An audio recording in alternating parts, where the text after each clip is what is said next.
નમસ્કાર, આપ જોઈ રહ્યા છો ટોપ 25. હું નિશિત રાજગુરુ. આ બુલેટિનમાં નજર કરીશું દિવસભરના સૌથી મોટા 25 સમાચારો પર. શરૂઆત કરીએ રાષ્ટ્રીય સમાચારોથી. સૌથી મોટી તપાસ એજન્સી સીબીઆઈમાં લાંબા સમયથી ચાલી રહેલા વિવાદ પર આજે સુપ્રીમ કોર્ટે કેન્દ્ર સરકારને મોટો ઝટકો આપ્યો છે. કોર્ટે સીવીસીના નિર્ણયને પલટી નાખતા આલોક વર્માને રજા પર મોકલી દેવાનો નિર્ણય રદ કરી નાખ્યો છે. આ નિર્ણય સાથે સ્પષ્ટ થઈ ગયું છે કે આલોક વર્મા સીબીઆઈના ચીફ યથાવત રહેશે. જોકે સુપ્રીમ કોર્ટે સ્પષ્ટ કર્યું છે કે આલોક વર્મા કોઈ પણ નીતિગત નિર્ણય લઈ શકશે નહીં. આ ઉપરાંત તપાસની જવાબદારી પણ સંભાળી શકશે નહીં.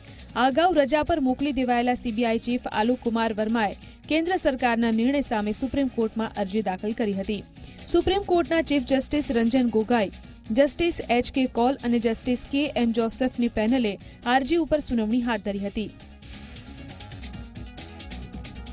વડાપ્રધાન નરેન્દ્ર મોદી અને અમેરિકન રાષ્ટ્રપતિ ડોનાલ્ડ ટ્રમ્પે સોમવારે મોડી સાંજે ફોન પર વાતચીત કરી હતી. આ દરમિયાન ભારત સાથે અમેરિકાની વેપાર ખોટ ઓછી કરવા અને અફઘાનિસ્તાનમાં બંને દેશોનો સહયોગ વધારવા વિશે ચર્ચા થઈ હતી. ન્યૂઝ એજન્સીએ આ વિશે મંગળવારે જાણકારી આપી હતી. અમેરિકાએ જણાવ્યું કે મોદી અને ટ્રમ્પે બંને દેશો વચ્ચે રાજકીય ભાગીદારી વધારવા વિશે સહમતિ બની છે. સુરક્ષા વધારવા અને એશિયા પ્રશાંત વિસ્તારમાં સમૃદ્ધિ વિશે પ્રયત્નો વધારવાની પણ ચર્ચા થઈ હતી. અમેરિકાએ વેપાર ખોટ ઓછી કરવા ગયા વર્ષે ભારત પર એલ્યુમિનિયમ અને સ્ટીલનો આયાત વેરો વધાર્યો હતો. ભારતે પણ જવાબી કાર્યવાહી કરવાની ચેતવણી આપી હતી. પરંતુ અમેરિકન વસ્તુઓની આયાત પર ટેરિફ વધારવા વિશે નિર્ણય લેવામાં આવ્યો નહોતો. અફઘાનિસ્તાનમાં અમેરિકા તેમના સૈનિકોની સંખ્યા 14,000થી ઘટાડી 9,000 કરવા માંગે છે. અમેરિકન અધિકારીઓએ ગયા મહિને આ વિશેની માહિતી આપી હતી. અમેરિકાએ અફઘાનિસ્તાનમાં તાલિબાન અને અન્ય આતંકી સંગઠનો સામે અભિયાન ચલાવ્યું છે. અમેરિકન સૈનિકો અફઘાનિસ્તાન સેનાને ટ્રેનિંગ પણ આપી રહ્યા છે. માયાવતી બાદ સમાજવાદી પાર્ટીએ પણ કેન્દ્ર સરકાર દ્વારા સવર્ણો માટે 10% અનામતનું સમર્થન કર્યું છે. સમાજવાદી પાર્ટીના નેતા રામ ગોપાલ યાદવે કહ્યું કે કેન્દ્ર સરકાર લક્ષ્મણ રેખા ઓળંગી અનામત લાવી રહી છે તો અમે સરકારનું સમર્થન કરીએ છીએ. તેમણે અનામતની સમર્થન કરવા માટેની માંગ કરી છે કે ઓબીસીને તેમની વસ્તી અનુસાર 54% અનામત હોવું જોઈએ. બીજી તરફ બહુજન સમાજવાદી પાર્ટીના નેતા માયાવતીએ પણ કેન્દ્ર સરકાર દ્વારા સવર્ણો માટે 10% અનામતનું પ્રાવધાન કરવામાં આવે તે બાબતની સરાહના કરી હતી. માયાવતીએ કહ્યું કે બહુજન સમાજ પાર્ટી ગરીબોને 10% અનામત આપનારા બિલનું સમર્થન કરશે. તેમણે કહ્યું કે તેઓ અને તેમની પાર્ટી સંવિધાન સંશોધન પ્રસ્તાવનું સમર્થન કરશે.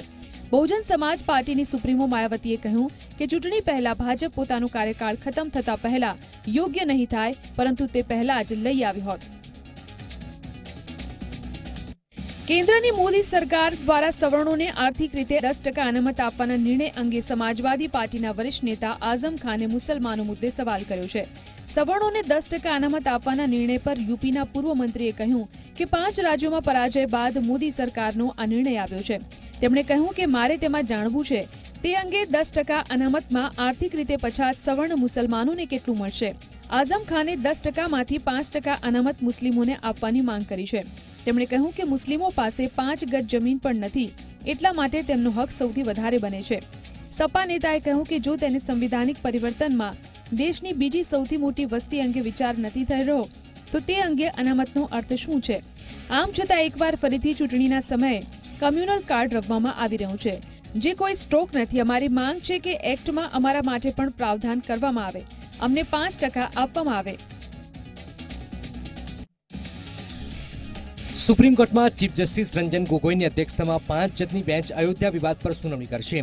કેસની સુનાવણી 10 જાન્યુઆરી થશે.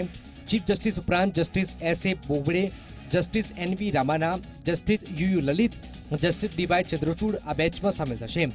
આ પહેલા સુપ્રીમ કોર્ટે 4 જાન્યુઆરી આ કેસની સુનાવણી કરી હતી. ચીફ જસ્ટિસ રંજન ગોગોઈ અને જસ્ટિસ સંજય કિશન કૌલની બેન્ચે શુક્રવારે આ મામલે સુનાવણી તારીખ માત્ર 60 સેકન્ડમાં જ કોઈ પણ પક્ષની દલીલ સાંભળ્યા વગર આગળ વધારી હતી. 2 જજની આ બેન્ચે તાત્કાલિક સુનાવણી કરવા અને કેસ નવી બેન્ચ પાસે મોકલવાનો નિર્ણય પણ લેવાનો હતો.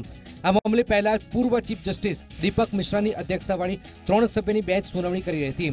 નવી બેન્ચ અલ્હાબાદ હાઈકોર્ટના સપ્ટેમ્બર 2010ના ચુકાદા વિરુદ્ધ દાખલ 14 અપીલો પર સુનાવણી કરશે. 2 સભ્યની બેન્ચની સામે વકીલ હરિનાથ રામે નવેમ્બરમાં જનહિત અરજી કરીને તાત્કાલિક અને દરરોજ સુનાવણીની માંગ કરી હતી. મહત્વનું છે કે લોકસભા ચૂંટણીના કારણે રામ મંદિર મુદ્દે રાજકારણ ગરમાયું છે. કેન્દ્ર સરકારની જનવિરોધી નીતિઓની વિરુદ્ધ પ્રદર્શન કરવા માટે મંગળવારથી 10 કેન્દ્રીય ટ્રેડ યુનિયનોએ 48 કલાકના રાષ્ટ્રવ્યાપી બંધનું આહવાન કર્યું છે. દેશના અનેક હિસ્સાઓમાં વિરોધની અલગ અલગ તસવીરો સામે આવી રહી છે. અનેક બસ સેવાઓ અટકી પડી છે. અનેક રેલવે ટ્રેક અટકાવી અને પ્રદર્શન કરવામાં આવી રહ્યું છે. બીજી તરફ પશ્ચિમ બંગાળ અને ઓરિસ્સામાં અનેક સ્થળો ઉપર હિંસાના સમાચાર આવી રહ્યા છે. ઉલ્લેખનીય છે કે રાષ્ટ્રીય સ્વયંસેવક સંઘ સંબંધ ભારતીય મજદૂર સંઘ તેમાં ભાગ નથી લઈ રહ્યું. શ્રમિક સંઘોના ટ્રેડ યુનિયન અધિનિયમ 1926માં પ્રસ્તાવિત સંશોધનનો પણ વિરોધ કરાયો છે. આજે સવારથી જ દેશના અનેક રાજ્યોની હડતાલની અસર જોવા મળી રહી છે. ઓડિશાના ભુવનેશ્વરમાં ટ્રેડ યુનિયનના હિંસક વિરોધ પ્રદર્શન જોવા મળ્યું. રાજધાનીમાં અનેક સ્થળો ઉપર પ્રદર્શનકર્તાઓએ ગાડીઓને દંડા સાથે અટકાવી રસ્તાઓ પણ રોક્યા અને ટાયર સળગાવી અને જામ કરી દીધા હતા. કોંગ્રેસ ઉત્તર પ્રદેશમાં એકલા ચૂંટણી લડી શકે છે. ગલ્ફ ન્યૂઝને આપેલા ઇન્ટરવ્યુમાં કોંગ્રેસ અધ્યક્ષે આ માટેના સંકેત આપ્યા. ઉત્તર પ્રદેશ માટે કોંગ્રેસનો આઈડિયા ઘણો જ મજબૂત છે. તેવામાં અમને અમારી ક્ષમતાઓ પર પૂરેપૂરો વિશ્વાસ છે અને અમે લોકોને ચોંકાવી દઈશું. ઉત્તર પ્રદેશમાં એકલા ચૂંટણી લડવાનું રાહુલ ગાંધીએ પહેલી વખત સંકેત આપ્યા છે. આ પહેલા બસપા અને સપાએ મધ્યપ્રદેશમાં કોંગ્રેસને સમર્થન આપ્યું છે. રાહુલે કહ્યું કે અમે દરેક વિપક્ષી પાર્ટીઓને સાથે લાવવાનો પ્રયાસ કરી રહ્યા છીએ. મેં મીડિયામાં કેટલાક નિવેદનો સાંભળ્યા છે, પરંતુ અમે મળીને કામ કરવા જઈ રહ્યા છીએ. અમને વિશ્વાસ છે કે અમે મોદીને હરાવીશું, પરંતુ હું માત્ર એકલો કહું છું કે યુપીમાં કોંગ્રેસની અવગણના ભારે પડી શકે છે. મહત્વનું છે કે ઉત્તર પ્રદેશમાં બસપા અને સપાએ પહેલેથી જ ગઠબંધન કરી લીધું છે અને કોંગ્રેસને તેની પરંપરાગત 2 બેઠકો સિવાય અન્ય બેઠકો નહીં આપે. આમ કોંગ્રેસ એકલા હાથે ચૂંટણી લડવા સિવાય કોંગ્રેસ પાસે બીજો કોઈ વિકલ્પ નથી બચતો. રોકાણમાં રસ નહીં દેખાડતા રાજસ્થાન સરકાર રિસર્જેટ રાજસ્થાન ઇન્વેસ્ટમેન્ટ સમિટના 200થી વધુ એમઓયુ રદ કરવાની છે, જેમાં અનિલ અંબાણીની કંપની રિલાયન્સ જૂથ અને ગૌતમ અદાણીની અદાણી ગ્રુપ જેવી કંપનીઓના એમઓયુનો પણ સમાવેશ થાય છે. જાણવા મળી રહ્યું છે કે વસુંધરા રાજ્ય સરકારે નવેમ્બર 2015માં ઇન્વેસ્ટર સમિટનું આયોજન કર્યું હતું, જેમાં તત્કાલીન સરકારે 3.37 લાખ કરોડ રૂપિયાના 470 એમઓયુ કર્યા હતા. ઉદ્યોગ મંત્રી પરસાદીલાલ મીણા અનુસાર ઇન્વેસ્ટર મીટ બાદ 3 વર્ષમાં માત્ર 124 એમઓયુ જ એવા રહ્યા હતા જેના પર કામ થયું છે. તેમાં રાજસ્થાનને 12,000 કરોડ રૂપિયાનું રોકાણ મળ્યું હતું, પરંતુ મોટી કંપનીઓએ કામ શરૂ કર્યું નહોતું, જેના કારણે તેમને નોટિસ મોકલવામાં આવશે. નોટિસ મોકલ્યા પછી પણ કામ શરૂ ન થયું તો તેમના એમઓયુ રદ થશે. ઉલ્લેખનીય છે કે જે કંપનીઓએ એમઓયુ સાઇન કર્યા હતા તેમને સરકાર જમીન અને ટેક્સમાં મોટો ફાયદો પહોંચાડનારી હતી. તેમાં પર્યટન, ખનન અને મેડિકલ જેવા ક્ષેત્રોનો સમાવેશ થાય છે. ડિજિટલ પેમેન્ટને પ્રોત્સાહન આપવા માટે રિઝર્વ બેંક ઓફ ઇન્ડિયાએ 5 સભ્યોની હાઈ લેવલ કમિટીના ચેરમેન તરીકે યુનિક આઇડેન્ટિફિકેશન ઓથોરિટી ઓફ ઇન્ડિયાના પૂર્વ ચીફ નંદન નીલકર્ણીની નિમણૂક કરી છે. આરબીઆઈએ જણાવ્યું હતું કે કમિટીએ તેનો રિપોર્ટ તેની પ્રથમ મીટિંગના 90 દિવસની અંદર આપવાનો રહેશે. આ કમિટીના અન્ય 4 સભ્યોમાં આરબીઆઈના પૂર્વ deputy governor HR Khan, Vijaya બેંકના પૂર્વ managing director and chief executive, ministry of information technology and સ્ટીલના સેક્રેટરી અરુણ શર્મા અને IMFના ચીફ ઇનોવેશન ઓફિસર સંજય જૈનનો સમાવેશ થાય છે. આ કમિટી દેશના હાલના ડિજિટલાઇઝ પેમેન્ટની ચકાસણી કરશે અને તેને વધારવા માટે શું કરી શકાય તેના સૂચનો કરશે. જમ્મુ કાશ્મીર, હિમાચલ પ્રદેશ, ઉત્તરાખંડથી માંડી મેદાની વિસ્તારોમાં ગુજરાત, મહારાષ્ટ્ર અને મધ્યપ્રદેશમાં કાતિલ ઠંડીએ ડેરા તંબુ નાખ્યા છે. કાશ્મીરવાસીઓને ગાત્રો ગાળી નાખતી ઠંડીમાંથી કોઈ પ્રકારની રાહત મળી નહોતી. કાશ્મીર ખીણમાં મોટાભાગના વિસ્તારોમાં તાપમાનનો પારો 0થી નીચે રહ્યો હતો. રાજ્યના દ્રાસ શહેરમાં -24.8 ડિગ્રી ઠંડી નોંધાઈ હતી. જમ્મુ કાશ્મીર, હિમાચલ પ્રદેશ અને ઉત્તરાખંડમાં છેલ્લા થોડા દિવસથી થઈ રહેલી હિમવર્ષાને કારણે કાશ્મીરથી બદ્રીનાથ સુધી બરફની 3 ફૂટની ચાદર પથરાઈ ગઈ છે. શિમલામાં -0.7 ડિગ્રી ઠંડી નોંધાઈ હતી. રાજ્યના કેલોંગમાં -12 ડિગ્રી પર પારો ગગડી ગયો હતો. ઉત્તરાખંડના મસૂરી અને ઘનોટી તથા સુરકંડામાં રવિવારથી શરૂ થયેલી હિમવર્ષા મંગળવાર સુધી યથાવત રહી હતી. મસૂરીમાં 0.1 ડિગ્રી તાપમાન નોંધાયું હતું. વિઝિબિલિટી ઘટી જતા યમુનોત્રી ગંગોત્રી હાઈવે પર વાહન વ્યવહાર અટકાવી દેવાયો હતો. હિમાલયમાંથી ફૂંકાતા કાતિલ ઠંડા પવનોએ પંજાબથી ગુજરાત અને મધ્યપ્રદેશ સુધીના મેદાની રાજ્યોમાં લોકોને ધ્રુજાવી દીધા હતા. ઇન્ડિયન પ્રીમિયર લીગની 12મી સિઝન 23મી માર્ચથી ભારતમાં થવાની છે.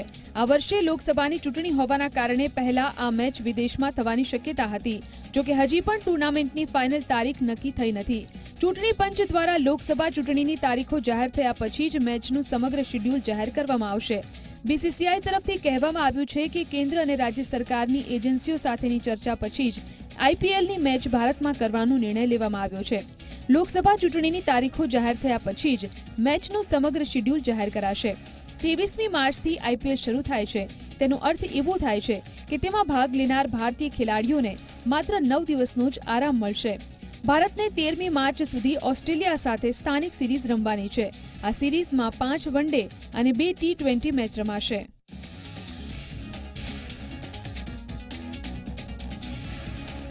ગત વર્ષે સુપ્રીમ કોર્ટે આધાર ફરજિયાત નહીં હોવાની સ્પષ્ટતા કરી હતી.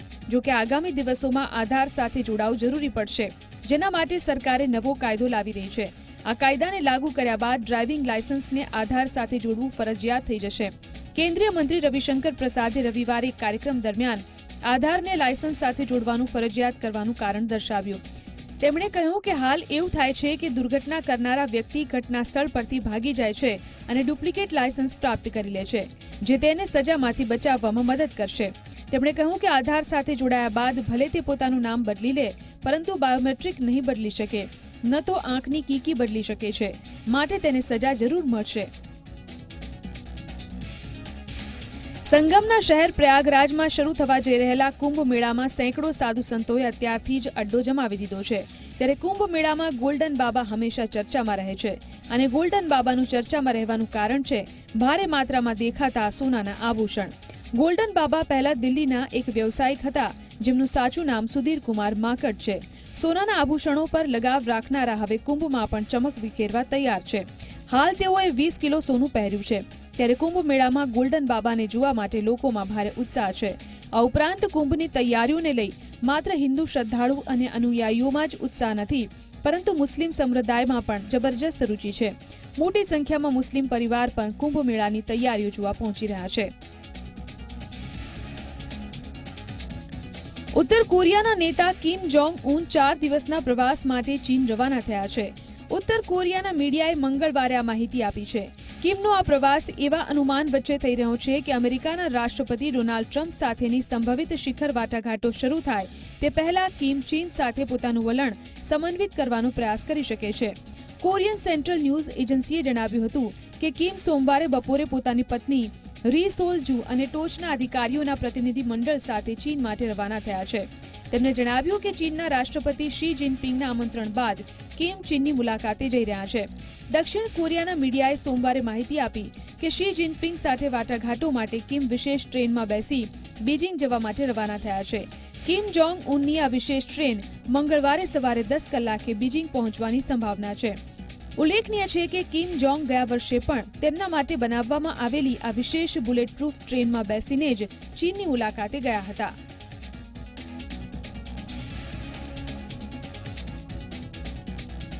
ભાજપના દિગ્ગજ નેતા અને કચ્છ અબડાસાના પૂર્વ ધારાસભ્ય જયંતિ ભાનુશાળીની ટ્રેનમાં હત્યાની ઘટનાથી ચકચાર મચી છે. તેઓ સયાજીનગરી એક્સપ્રેસ ટ્રેન દ્વારા ભુજથી અમદાવાદ જઈ રહ્યા હતા, ત્યારે કેવી રીતે હત્યા કરાઈ તે ઘટના પર નજર કરીએ. મધરાત્રે 2 વાગ્યા આસપાસ આ બનાવ બન્યો. અજાણ્યા શખ્સોએ 2 ગોળી મારી ભાનુશાળીની હત્યા કરી. ભાનુશાળીને 1 ગોળી આંખના ભાગે મારી અને બીજી ગોળી છાતીના ભાગે મારતા તેમનું મોત નીપજ્યું. ત્યારે ભાનુશાળીનો મૃતદેહ માળિયા નજીક ટ્રેનમાંથી મળ્યો છે. આ બનાવ સયાજીનગરી એક્સપ્રેસના એસી ફર્સ્ટ ક્લાસ કોચમાં બન્યો. અજાણ્યો શખ્સ ફાયરિંગ કરી અને ફરાર થઈ ગયો. ત્યારે જયંતિ ભાનુશાળી હત્યા મામલે મોટો ઘટસ્ફોટ થયો છે. પોલીસે જ્યારે તપાસ કરી ત્યારે કોચમાંથી 5 કારતૂસ મળ્યા છે. જયંતિ ભાનુશાળી પાસે પોતાનું હથિયાર હોવા છતાં ભાનુશાળી કોઈ પ્રતિકાર કરી શક્યા નહોતા. જે હત્યારાઓ છે એ હત્યારાઓને કાયદાની ભાષામાં એમને નશ્યત એ ચોક્કસ થશે એનો વિશ્વાસ પણ વ્યક્ત કરું છું. રાજ્યની પોલીસ, રેલવે પોલીસ સમગ્ર ઘટનામાં ઊંડાણપૂર્વક તપાસ કરીને હત્યારાઓની ધરપકડ માટે સક્રિય રીતે એ કામગીરી કરી રહી છે. એફએસએલની જરૂર પડે એફએસએલનો પણ ઉપયોગ એ પોલીસ વિભાગ કરવાનું છે. હત્યારાઓની ધરપકડ એ ખૂબ ઝડપથી થશે અને એને સખ્તમાં સખ્ત સજા થાય.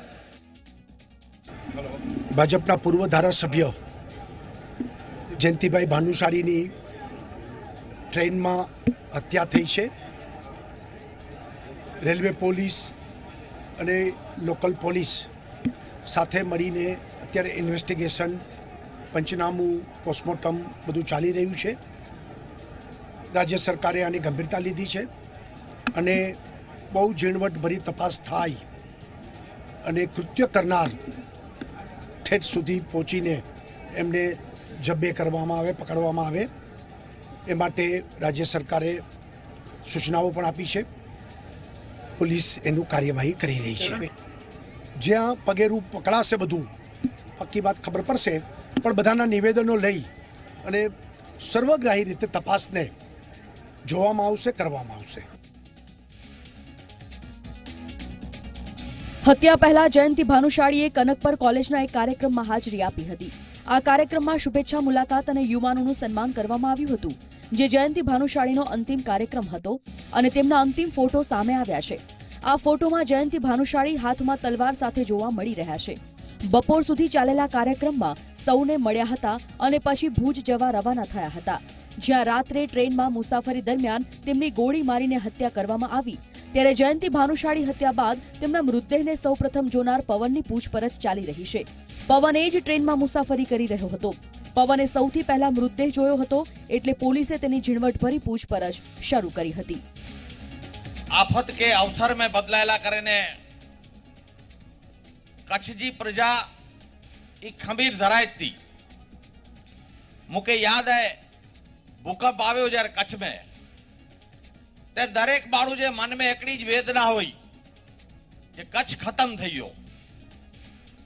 ઉન વખત આવું અને હાલ જા ભારત જા વડાપ્રધાન ભાઈ શ્રી નરેન્દ્રભાઈ અસી બોય ભુજ में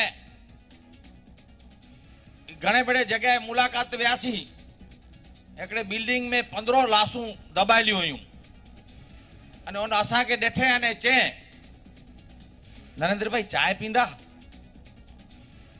साहेब जे आंख में जा पानी वया जे पिन जो परिवार आखो डटायेलो है अने पाला करे ने ई व्यक्ति मेहमान गति करला करे. જ્યારે જયંતિ ભાનુશાળીની હત્યા થઈ હોવાની જાણ પરિવારજનોને થઈ તો પરિવારમાં ગમગીની ફેલાઈ ગઈ. ભાનુશાળીની હત્યાથી ઘર તથા આસપાસના વિસ્તારમાં શોકની લાગણી ફેલાઈ ગઈ છે. ત્યારે જયંતિ ભાનુશાળીની હત્યા રાજકીય અદાવતમાં અને છબીલ પટેલ દ્વારા કરાવવામાં આવી હોવાનો તેમના પરિવારે આરોપ મૂક્યો છે. પતિની હત્યા થતા પત્ની આક્રંદ અને આક્રોશ સાથે છબીલ પટેલ પર ગંભીર આરોપ મૂક્યા હતા. જયંતિ ભાનુશાળીના ભાઈએ આરોપ લગાવતા જણાવ્યું હતું કે દુષ્કર્મ કેસમાં સમાધાન માટે 3.5 કરોડ રૂપિયાની માંગ કરવામાં આવી હતી. દુષ્કર્મ કેસમાં છુટકારા બાદ વેર લેવાની ભાવના અને છબીલ પટેલે સોપારી આપી હોવાનો આક્ષેપ જયંતિ ભાનુશાળીના ભાઈએ લગાવ્યો હતો. સામે નથી આવ્યો પણ પાછળથી કર્યું છે બધું એ કર્યો છબીલ પટેલ જ કરાવ્યું છે બધું એનું જ છે એ ગુનેગાર એ જ છે મારા પતિનો મારાયો છે એનો ગુનેગાર છબીલ પટેલ જ છે ચાલતું ઝઘડા ચાલતા હતા એના લીધે જ થયું છે બધું. મને તો કોઈ એવું કોઈ ધ્યાન નથી આવતું કે માણસનું જે હમણાં મારી સાથે 15 દિવસથી અવારનવાર સાથે જ રહે અને એના જે વિચારો બહુ ઊંચી ટકસર પર હતા. આજે ખૂન થયેલો છે.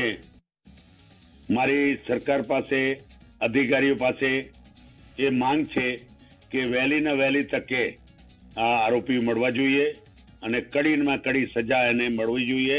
એમાં તપાસમાં વિલંબ નહીં કરે એવી મારી હું મારી સમાજ વતીથી હું હાથ જોડીને વિનંતી કરું છું સરકારને. ભાજપના મોટા નેતા જયંતિ ભાનુશાળીની ટ્રેનમાં ગોળી મારીને હત્યા કરી નાખવામાં આવી છે. ત્યારે આ મામલે છબીલ પટેલ અને મનીષા ગોસ્વામી સહિત 5 લોકો સામે ફરિયાદ નોંધાઈ છે. જયંતિ ભાનુશાળી કચ્છના અબડાસાના કોઠારાના વતની હતા. કચ્છની અબડાસા બેઠક પરથી ભાજપના ધારાસભ્ય રહી ચૂક્યા છે. જયંતિ ભાનુશાળી ગુજરાત ભાજપના ઉપાધ્યક્ષ રહી ચૂક્યા છે. તો સુરતની એક યુવતીએ તેની સામે બળાત્કારની ફરિયાદ નોંધાવ્યા બાદ તેમણે પ્રદેશ ઉપાધ્યક્ષ પદેથી રાજીનામું આપી દીધું. જો કે આખરે આ મામલે પીડિતાએ તેમની સાથે સમાધાન કરી લીધું હતું. પીડિતાએ આક્ષેપ લગાવ્યો હતો કે ભાજપના નેતાઓ તેને અમદાવાદ સહિત અનેક જગ્યાએ બોલાવીને તેની સાથે દુષ્કર્મ ગુજાર્યું હતું. આ મામલે પીડિતા અને જયંતિ ભાનુશાળીની કથિત તસવીરો પણ વાયરલ થઈ હતી. અગાઉ જયંતિ ભાનુશાળીના ગોડાઉનમાંથી સરકારી લોટનો જથ્થો મળતા તેઓ વિવાદમાં આવ્યા હતા. અગાઉ દુષ્કર્મના મામલે ભાનુશાળી ચર્ચામાં આવ્યા હતા. સિંચાઈ માટે પાણીની માંગ સાથે સુરતમાં ખેડૂતોએ જળયાત્રાનું આયોજન કર્યું, જેમાં મોટી સંખ્યામાં ખેડૂતો જોડાયા છે. અડાજણથી આ રેલીનો પ્રારંભ થયો અને સિંચાઈ વિભાગની ઓફિસે પહોંચી, પરંતુ સિંચાઈ વિભાગની ઓફિસમાં ખેડૂતોને પ્રવેશ ન અપાતા ખેડૂતો તેમજ મહિલાઓ રસ્તા પર જ બેસી ગયા, જેને લઈને અઠવા ગેટ પર ટ્રાફિક જામ સર્જાયો. ખેડૂતોએ સિંચાઈ વિભાગના પાણી માટે માંગ કરી, પરંતુ સિંચાઈ વિભાગના અધિકારીઓ પોતાની વાત પર મક્કમ રહ્યા, જેને કારણે ખેડૂતો રોષે ભરાયા. જ્યાં સુધી સકારાત્મક જવાબો નહીં મળે ત્યાં સુધી ઓફિસ બહાર બેસી રહેવાની ખેડૂતોએ ચીમકી આપી હતી. મહત્વનું છે કે સિંચાઈ વિભાગે પાણી આપવાનો ખેડૂતોને ઇનકાર કર્યા બાદ ખેડૂતોએ રેલીનું આયોજન કર્યું છે. રેલીમાં હજારો ખેડૂતો જોડાયા અને મહિલાઓ પણ માથા પર માટલા લઈને આ રેલીમાં જોડાઈ હતી. કેન્દ્ર સરકારની કામદાર વિરોધી નીતિઓના વિરોધમાં દેશભરના 10 કરોડ જેટલા કામદારો હડતાલ પર ઉતર્યા છે. ટ્રેડ યુનિયન કાઉન્સિલના નેજા હેઠળ 2 દિવસની હડતાલનું એલાન કરવામાં આવ્યું છે, જેમાં બેંક, વીજળી, વીમા, સરકારી તેમજ અર્ધ સરકારી સેવાઓ સાથે સંકળાયેલા કર્મચારીઓ જોડાયા છે. ઓલ ઇન્ડિયા બેંક કર્મચારી યુનિયને પણ આ હડતાલને ટેકો જાહેર કર્યો છે.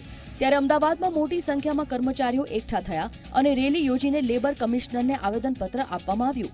શ્રમ કાનૂનમાં ફેરફાર, રાષ્ટ્રીયકૃત બેંકોના મર્જર અને ખાનગીકરણ સહિતના 12 જેટલા મુદ્દાઓ પર આ હડતાલ પાડવામાં આવી છે. તો જામનગરમાં મજૂર મહાજન સંઘ આજથી 2 દિવસીય હડતાલ પર ઉતર્યા છે. હડતાલને કારણે રાષ્ટ્રીય અધિકૃત બેંક, પોસ્ટલ અને LIC સહિતની સેવાઓ ખોરવાઈ છે. મોટી સંખ્યામાં મજૂર સંઘના લોકો લાલબંગલા સર્કલ પર ભેગા થઈ સૂત્રોચ્ચાર કર્યા હતા અને ત્યારબાદ રેલી કાઢી કલેક્ટરને આવેદનપત્ર આપવામાં આવ્યું હતું. બુટલેગરો દારૂબંધીવાળા ગુજરાતમાં દારૂ ઘુસાડવા માટે રોજે રોજ નિત નવા કિમિયા અજમાવી રહ્યા છે. એક નવો કિમિયો પકડાયો, જેમાં પાવડરની થેલીઓની આડમાં દારૂ ઘુસાડવાનું ષડયંત્ર ઝડપાયું છે. મળતી માહિતી મુજબ પાવડરની થેલીઓની આડમાં દારૂ ઘુસાડવાનું ષડયંત્ર પકડાયું છે. ત્યારે આ ષડયંત્ર હેઠળ રાજસ્થાનથી ગુજરાતમાં દારૂ ઘુસાડવાનો નવો કિમિયો અજમાવવામાં આવી રહ્યો છે. અમદાવાદ RR સેલે 13 લાખથી વધુ કિંમતના દારૂના જથ્થા ભરેલી ટ્રક સાથે એક વ્યક્તિની આ મામલે ધરપકડ કરી છે. બગોદરા નજીકથી એક ટ્રક ઝડપીને દારૂનો જથ્થો ઝડપવામાં આવ્યો હતો. રાજસ્થાનથી દારૂનો જથ્થો રાજકોટ લઈ જવાયો હતો. ત્યારે પોલીસે ટ્રક સહિત કુલ 25.89 લાખ રૂપિયાનો મુદ્દામાલ કબજે કર્યો છે. વડોદરાના પાદરાની ફેક્ટરીમાં લાગેલી આગ પર કાબુ મેળવાયો છે. 11 થી 12 કલાકની જહેમત બાદ આગ પર કાબુ મેળવાયો. ફેક્ટરીમાં આગ લાગ્યાની જાણ થતાં 30થી વધુ ફાયર ફાઇટરો ઘટનાસ્થળે પહોંચ્યા હતા અને આગ પર કાબુ મેળવવાના પ્રયાસ હાથ ધર્યા હતા. ફેક્ટરીમાં જ્વલનશીલ પદાર્થ હોવાને કારણે આગ પર કાબુ મેળવવામાં મુશ્કેલી પડી હતી. આખરે 11 થી 12 કલાકની જહેમત બાદ આગ પર કાબુ મેળવાયો હતો. આગને કારણે સમગ્ર ફેક્ટરી બળીને ખાખ થઈ ગઈ હતી. પાદરા જંબુસર હાઈવે પર આવેલી ફેક્ટરીમાં આ આગ લાગી હતી. છોટાઉદેપુરના પાવી જેતપુરના ઝાબે ગામેથી દીપડાનો મૃતદેહ મળી આવ્યો હતો, જેને લઈને વન વિભાગના અધિકારીઓ ઘટનાસ્થળે પહોંચી ગયા હતા અને દીપડાના મોત અંગે તપાસ હાથ ધરવામાં આવી હતી. મહત્વનું છે કે ગઈકાલે નજીકના બાંડી ગામે રેસ્ક્યુ કરી એક દીપડાને પાંજરે પૂરવામાં આવ્યો હતો. છેલ્લા 4 દિવસમાં 4 લોકો ઉપર દીપડાનો હુમલો થઈ ચૂક્યો છે. સોમવારના હુમલામાં એક બાળક અને એક આધેડનું મોત થયું હતું. બીજી બાજુ પંથકમાં અનેક દીપડા હોવાની આશંકા વ્યક્ત કરવામાં આવી છે. નર્મદા જિલ્લા વહીવટીતંત્ર અને ગુજરાત પ્રવાસન વિકાસ નિગમ ગાંધીનગરના સંયુક્ત ઉપક્રમે સ્ટેચ્યુ ઓફ યુનિટી પાસે કેવડિયામાં લીંબડી હેલિપેડ ગ્રાઉન્ડ ખાતે આંતરરાષ્ટ્રીય પતંગ મહોત્સવનો કાર્યક્રમનો પ્રારંભ કરાયો છે, જેમાં રાજ્યના માજી મંત્રી શબ્દશરણ તડવી સાથે જિલ્લા કલેક્ટર, પ્રવાસન વિભાગના ડાયરેક્ટર, રાજપીપળાના રાજવી સહિત વહીવટીતંત્રના અધિકારીઓ ઉપસ્થિત રહ્યા હતા. આ આંતરરાષ્ટ્રીય પતંગ મહોત્સવમાં વિવિધ 15 જેટલા દેશોના 47 પતંગબાજો અને ભારતના જુદા જુદા 8 રાજ્યોના 30 પતંગબાજો આ પતંગ મહોત્સવમાં ભાગ લેશે. આ ઉપરાંત પ્રખ્યાત સિરિયલ તારક મહેતા કા ઉલ્ટા ચશ્માની સ્ટારકાસ્ટ ટીમ પણ પતંગ મહોત્સવમાં ભાગ લીધો. સ્ટેચ્યુ ઓફ યુનિટીના પ્રવાસે આવતા પ્રવાસીઓ માટે આ પતંગ મહોત્સવ એક ખાસ યાદગાર પ્રસંગ બની રહેશે. મધ્યપ્રદેશમાં પણ નવી બનેલી કમલનાથ સરકાર દ્વારા પોલીસ માટે રજાનો નિર્ણય લેવાયો હતો. ત્યારે સુરત પોલીસ કમિશનર સતીશકુમાર શર્મા દ્વારા પણ શહેરમાં ફરજ બજાવતા પોલીસ ઇન્સ્પેક્ટર અને પોલીસ સબ ઇન્સ્પેક્ટરને દર અઠવાડિયે 1 રજા આપવાનો નિર્ણય કરાયો છે. પોલીસ કમિશનરની યાદીમાં જણાવાયું છે કે પુખ્ત વિચારણાના અંતે સુરત શહેરમાં ફરજ બજાવતા 50 પીઆઈ અને 207 પીઆઈને અઠવાડિયામાં એક વીકલી ઓફ આપવામાં આવશે, જે મુજબ દર રવિવારે પોલીસ સ્ટેશનના અધિકારીને વીકલી ઓફ રહેશે અને તે દરમિયાન પોલીસ સ્ટેશનના ઇન્ચાર્જ જે તે પોલીસ સ્ટેશનના સેકન્ડ પોલીસ ઇન્સ્પેક્ટર અથવા પોલીસ સબ ઇન્સ્પેક્ટર સંભાળશે. આ સેકન્ડ પીઆઈ અથવા પીએસઆઈ રવિવાર સિવાયના દિવસે વીકલી ઓફ રાખશે. પીઆઈ અને બાકી રહેતા પીએસઆઈને રોટેશન મુજબ જુદા જુદા દિવસે નક્કી કરેલી વીકલી ઓફ અપાશે અને વીકલી ઓફનું પત્રક કમિશનર કચેરીએ મોકલવાનું રહેશે. વીકલી ઓફના દિવસે હેડક્વાર્ટર છોડી શકાશે નહીં તેમજ કોઈ રજા સાથે આવા વીકલી ઓફના દિવસને જોડી શકાશે નહીં તેમ કમિશનરની યાદીમાં જણાવાયું છે. ટોપ 25માં અત્યારે બસ આટલું જ. વધુ સમાચાર માટે જોતા રહો ઝી 24 કલાક. નમસ્કાર.